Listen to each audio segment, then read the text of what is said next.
इस फिल्म का पिछला भाग एलियन जहां समाप्त हुआ था वहीं से इस फिल्म की कहानी शुरू होती है। अगर आपने इस सीरीज के पिछले भाग नहीं देखे हैं तो पहले जाकर उन्हें देखिए, लिंक आपको डिस्क्रिप्शन मिल जाएंगे। आपको काफी मजा आएगा। आइए अब देखते एलियन 3। अनंत अंतरिक्ष की गहराइयों में स्पेसिक सुलह को बस बहे जा रहा था। उस स्पेसिक के अंदर बुरी तरह से टूटा रोबोट भी शब्द कमांडो हिक्स प्लेनेट पर मिली बच्ची और रिपली अपने अपने स्लीपिंग चैम्बर में गहरी लंबी नींद में सोए हुए थे। तभी अचानक यह क्या स्पेसिक के एक हिस्से में एलियन का एक अंडा चिपका हुआ था। उसमें से निकला एलियन पैरासाइट उस सोई हुई बच्ची के स्लीपिंग चैम्बर के करीब पहुंच चुका था। फिर स्लीपिंग चैम्बर का शीशा तड़कते हुए दिखाया जाता है। पैरासाइट का एसिड डोमा खून गिरकर स्पेसिक को जलाकर इसमें छेद कर देता है। उससे निकलने वाले धुओं को स्मोक डिटेक्टर डिटेक्ट कर लेता है और सेफ्टी अलार्म बजने लगता है। रिपली के स्लीपिंग चैम्बर का शीशा टूटा हुआ दिखाई देता है। साथ ही स्क्रीन में किसी की चेहरे का स्कैन नजर आता है। उस चेहरे का एलियन पैरासाइट ने जकड़ रखा था। इसी बीच स्पेसिक में आग लग जाती है। स्पेसिक में आग लगते ही स्पेसिक का सिक्योरिटी सिस्टम एक्टिवेट हो जाता है और स्लीपिंग चैम्बर में सो रहे पैसेंजर की सुरक्षा हेतु सारे स्लीपिंग चैम्बर को स्पेस शटल में लोड कर देता है और फिर वह शटल स्पेसिक से अलग हो जाता है। अलग होते ही शटल के पास की ही ग्रह 5161 गुरुत्वाकर्षक से उस ग्रह की ओर खींचता चला जाता है। उस ग्रह पे बेलन उट्रानी कारपोरेशन की खनिज पदार्थ की रिफाइनरी थी और था एक सुधा ग्रह जहाँ 25 खूंखार अपराधियों का रखा गया था। शटल बादलों की चीरते हुए उस ग्रह के समुद्र में जा गिरता है। इस घटना के कुछ ही दिनों बाद जब डॉक्टर क्लिनिक समुद्र के किनारे अकेले टहल रहे होते तो उस किनारे से थोड़ी दूर समुद्र में शटल धंसा हुआ दिखाई देता है और फिर उसे दिखाई देती है किनारे पे तड़ती हुई एक बॉडी। वह रिपली की बॉडी थी।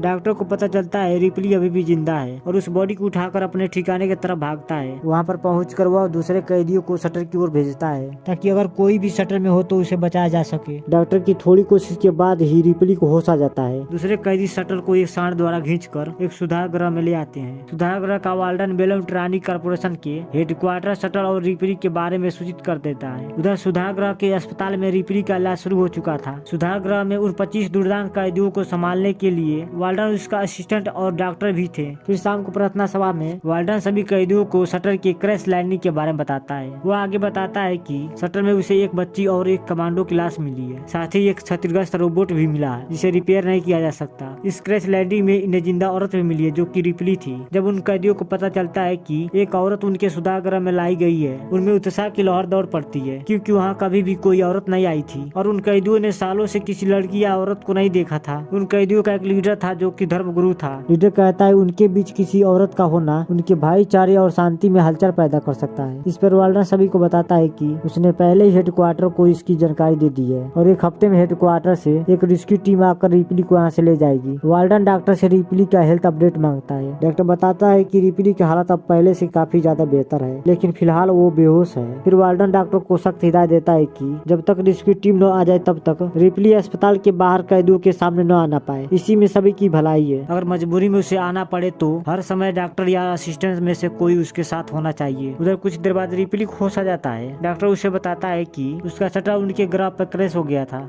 वह उसे इसकी बाकी साथी और बच्ची की मौत की खबर देता है। रिपली उससे अपनी शटल देखने की इच्छा प्रबल जाहिर करती है। डॉक्टर उसे शटल तक ले जाता है। रिपली जब शटल को निरीक्षण कर रही होती है तो अचानक उसे बच्ची की स्लीपिंग चैम्बर में एसिड से जलकर बना हुआ छेद दिखाई देता है। वह तुरंत ही समझ जाती है एलियन शटल में मौजूद था। रिपली तुरंत ही बच्ची की लाश देखने की इच्छा प्रकट करती है। डॉक्टर उसे मुर्दा घर लेकर जाता है। वो बच्ची की बॉडी की गहन निरीक्षण करती है, उसकी छाती को टटोलती है। फिर वो डॉक्टर से बच्ची को पोस्टमार्टम को करने को कहती है। इस पर डॉक्टर उसे बताता है कि बच्ची की मौत डूबने से हुई थी इसलिए पोस्टमार्टम की कोई जरूरत नहीं है। रिपली के बार बार आग्रह करने पर डॉक्टर फाइनली बच्ची की बॉडी का पोस्टमार्टम करता है। डॉक्टर बच्ची की बॉडी के अंदर देखकर रिपली को बताता है कि सब कुछ सामान्य है। फिर डॉक्टर रिपली को सच सच बताने को कहता है कि वो बच्ची की डेड बॉडी में क्या ढूंढ रही थी। रिपली कुछ कह पाती उससे पहले ही वाल्डन अपने असिस्टेंट के साथ आ जाता है। वाल्डन इस बात पर नाराज होता है कि बिना उसके परमिशन के डॉक्टर ने पोस्टमार्टम क्यों किया। डॉक्टर उसे झूठ बोलता है कि डेड बॉडी में पाए जाने वाली शिकारियों से महामारी फैलने का संदेशा था इसलिए उनके पास परमिशन मांगने का समय नहीं था।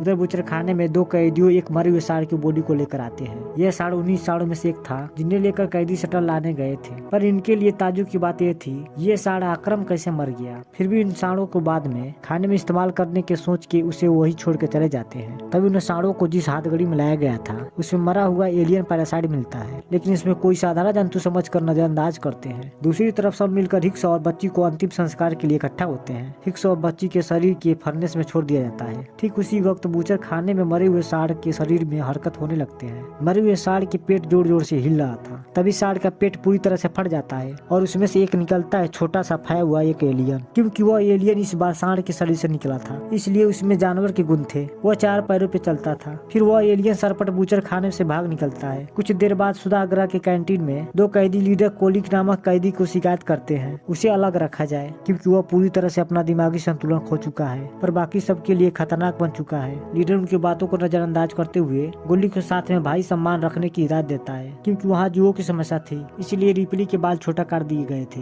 रिपली अपना ज्यादातर समय डॉक्टर के साथ ही गुजारती थी। डॉक्टर को भी इस बेरंग ग्रह पर रिपली के साथ अच्छा लगता है। अगले सीन में कैदी एयरशाफ्ट के बेंट को सफाई कर रहा होता है। तभी उसके ऊपर एलियन की कैंचली पड़ता है। जब वह नीचे उस ओर ओपनिंग में झुककर देखता है तभी वहाँ चुपकर बैठा एलियन उस पर मुंह से एसिड फेंक देता है, जिससे वह अंधा हो जाता है और दर्द से बिलबिलाता हुआ वहाँ लगे बड़े से पंखे से गिर के कट जाता है। दूसरी तरफ अस्पताल में डॉक्टर और रिपली शारीरिक रूप से एक दूसरे के नजदीक आ चुके थे। तभी डॉक्टर को मैसेज मिलता है कि तुरंत एयरशाफ्ट पहुंचे, क्योंकि वहाँ एक कैदी पंखे से गिर के कट के मर गया है। डॉक्टर वहाँ पहुंचकर एसिड के बेंट के एक हिस्से को जला हुआ पाता है। उधर रिपली छुपके से शटल की फ्लाइट रिकॉर्डिंग निकालकर उसमें से जानकारी निकालने की कोशिश करती है। तभी वहाँ डॉक्टर आ जाता है। डॉक्टर रिपली से कहता है कि अगर वाल्टर को पता चला कि वो अकेली घूम रही है यह अच्छा नहीं होगा। फिर रिपली उससे उस कैदी की पंखे से हुई दुर्घटना के बारे में पूछती है। डॉक्टर उसे बताता है कि एयरशाफ्ट में उसे वैसे ही एसिड के जले के निशान मिला है जैसे कि बच्ची की स्लीपिंग चेम्बर पर था। फिर रिपली को विश्वास दिलाता है कि वो उसकी मदद करना चाहता है, लेकिन इसके लिए रिपली को सच सच बताना होगा। रिपली उससे कहती है कि अगर वो वाकई में उसका मदद करना चाहता है तो वो उसके लिए कंप्यूटर का इस्तेमाल करे, जिससे कि वो फ्लाइट रिकॉर्डिंग को इन्फॉर्मेशन पढ़ सके। जिस पर डॉक्टर बताता है कि यहाँ इनके पास ऐसा कोई कंप्यूटर नहीं है। फिर रिपली बिशप के बारे में पूछती है। डॉक्टर उसे कचरा घर का रास्ता बता देता है जहाँ पर बिशप रोबोट को डंप किया गया था। दूसरी ओर वाल्डन डॉक्टर को अपने चेम्बर बताता है उसे हेडक्वार्टर से संदेश मिला है कि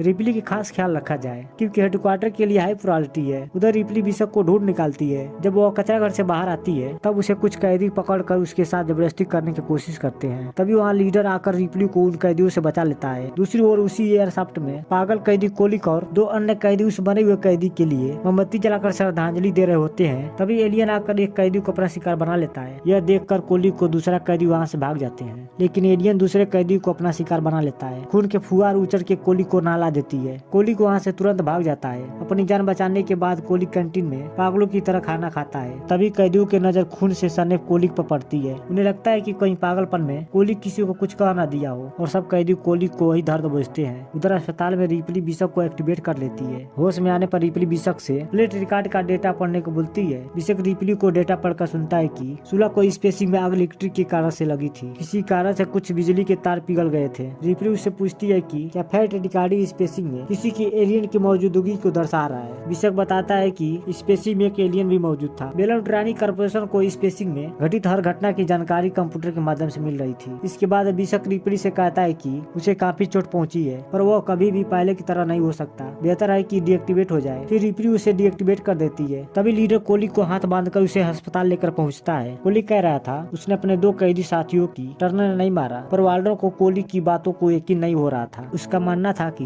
कोलिक की ने उन कैदियों की टर्नर ने हत्या कर दी, क्योंकि उन्होंने लीडर से कोलिक की शिकायत की थी। तभी उनके बीच रिपली आ जाती है जो उनकी सारी बात वही पर्दे के पीछे सुन रही थी। रिपली कहती है कि कोलिक सच कह रहा था। फिर रिपली वाल्डर से अकेले में बात करने के लिए उसके चेम्बर में जाती है। रिपली उस एलियन के बारे में सब बता देती है, लेकिन वाल्डर उसकी बातों को गंभीरता से नहीं लेता है। रिपली उससे पूछती है कि उनके पास कौन कौन से हथियार है। वाल्डर बताता कि कई कैदियों के हाथ में गलती से कोई खतरनाक हथियार न पड़ जाए, इसलिए वहाँ पर एक भी हथियार नहीं है। इस पर रिपली कहती है तब तो उन्हें कोई न बचा सकता। इसके बाद वाल्डर उसे वापस अस्पताल में भेज देता है। अस्पताल में रिपली डॉक्टर को बताती है कि यहाँ उसकी तबीयत दिन पर दिन खराब हो रही थी। डॉक्टर रिपली को दवाई का इंजेक्शन दे रहा होता है। तभी वहाँ एलियन आ जाता है। एलियन अपने जबड़े के एक हल्के से वार से ही डॉक्टर की खोपड़ी खोल देता है। फिर वह रिपली की तरफ बढ़ता है। रिपली और उसकी मौत के बीच अब बस 1 इंच का फासला रह गया था, लेकिन एलियन रिपली को सूंघता है और तुरंत वहाँ से पलट कर डॉक्टर की लाश को अपने साथ खींचते हुए ले जाता है। ऊपर से गिरते डॉक्टर के खून को देखकर कोलिक एलियन से काफी ज्यादा आकर्षित हो जाता है। उधर कैंटीन में वाल्डर सभी को बताता है कोलिक ने उन दोनों कैदियों को मार डाला था। तभी वहाँ रिपली बौखलाई हुई पहुँचती है। वह बताती है कि एलियन डॉक्टर को मार डाला है, पर वाल्डर रिपली की बातों पर बिल्कुल यकीन नहीं करता है और उल्टा उसी पर चिल्लाने लगता है। तभी ऊपर से एलियन आकर वाल्डर को खींच के ले जाता है। सारे कैदी वाल्डर को मौत को देखकर सख्ते में आ जाते हैं। फिर रिपली सभी कैदियों के साथ मिलकर एलियन को एक विशाल डंपियार में बंद करने का योजना बनाती है। योजना के अनुसार वे लोग पूरे टनल में जोशीला पदार्थ लगा देते हैं ताकि आग लगाकर एलियन को एक और चिल्लाते हुए डंपियर में बंद कर सके। लेकिन तभी एक कैदी पर एलियन झपट पड़ता है और उसके पास जो माइनिंग फ्लेयर थी जो अनसील पदार्थ पे गिरकर एक भयानक धमाका कर देती है और पूरे टनल में चारों ओर आग फैल जाती है। कई कैदी मारे जाते हैं। तभी एलियन फिर से एक कैदी के सामने आ जाता है। वह कैदी भागते हुए डंपियर में घुस जाता है। एलियन भी उसके पीछे पीछे डंपियर में घुस जाता है। ठीक उसी वक्त रिप्ली आकर डंपियर का दरवाजा बंद कर देती है। एलियन अंदर बंद हो जाता है। उस कैदी की जान की कुर्बानी व्यर्थ नहीं जाती है। सब सुकून भरी सांस लेते हैं। उधर अस्पताल में कोलिक उस पर पहरा देने वाले कैदी से जान लेता है कि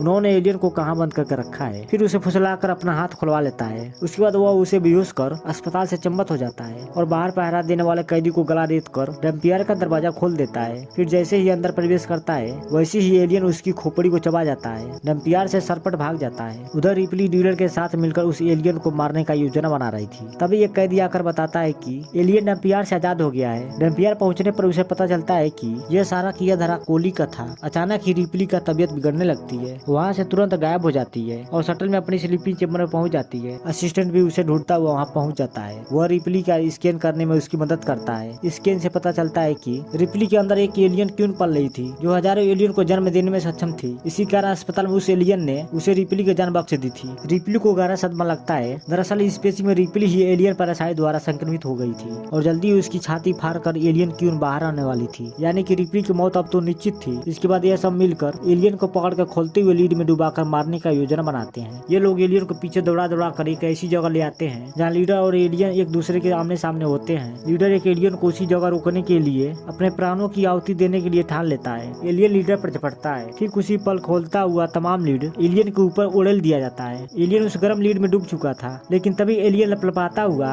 उस खोलते हुए लीड से टैंक से बाहर निकलता है और फिर रिप्ली को अपना शिकार बनाने के लिए पीछे पीछे ऊपर चढ़ने लगता है। एलियन का ठीक ऊपर लगे पानी के प्रिकल को चालू करने के लिए कहता है। रिप्ली प्रिकल चालू करती है। एलियन पानी में भीग जाता है। खोलते हुए लीड से निकलने के कारण एलियन का तापमान बहुत ज्यादा था। ठीक उसी वक्त उस पर ठंडा पानी गिरने से एलियन का शरीर हजारों टुकड़ों में बिखर जाता है और इस तरह एलियन की ये लीला समाप्त हो जाती है। तभी वहाँ इसकी टीम पहुंच जाती है। रिप्ली उनके प्रमुख को देखकर चौंक जाती है और वह बिल्कुल बिशप जैसा दिखता था। वह बताता है कि वह एक मानव है और उसी ने बिशप को डिजाइन किया था। वह रिप्ली को अपने अंदर पल रहे एलियन पिंक को उसके हवाले करने के लिए कहता है। रिप्ली नहीं मानती है तो वह जबरदस्ती उस तक पहुंचने की कोशिश करता है। यह देखकर असिस्टेंट उसके सर पर एक तेज प्रहार करके उसे मारने की कोशिश करता है और बदले में उसके आदमी की गोलियों का शिकार बन जाता है। रिप्ली किसी भी कीमत पर एलियन पिंक को रेस्क्यू टीम के हाथ में नहीं पड़ना देना चाहती थी क्योंकि वो लोग एलियन पिंक को पृथ्वी पर ले जाते हैं। रिप्ली इस सृष्टि को एलियन का प्रकोप बचाने के लिए रिप्ली एलियन क्यों अपने शरीर में लिए खोलते हुए लीड में कूद कर अपने प्राणों की आहुति दे देती है। इस घटना के बाद बेलन प्राणी कॉर्पोरेशन ग्रह फ्यूडियन 61 में अपने सुधागृह को हमेशा के लिए बंद कर देता है और वहाँ मौजूद सभी रिफाइनरी मशीन को स्क्रैच के रूप में बेचने का निर्णय लेता है और इस तरह से यह मूवी यही समाप्त हो जाती है। अगर आपको लगता है कि रिप्ली की मौत के बाद यह कहानी यही समाप्त हो जाएगी तो जरा रुकिए, अभी तो इस कहानी में एक और किरदार जुड़ने वाला है। इसके लिए इन एलियन को मारना बस एक खेल से ज्यादा कुछ नहीं है। इतिहास में उनके शहरों की कई कथाएं लिखी हुई है। वह ब्रह्मांड का सबसे खतरनाक शिकारी प्रेडेटर जो इस सीरीज की अगली मूवी है। Thank you for watching.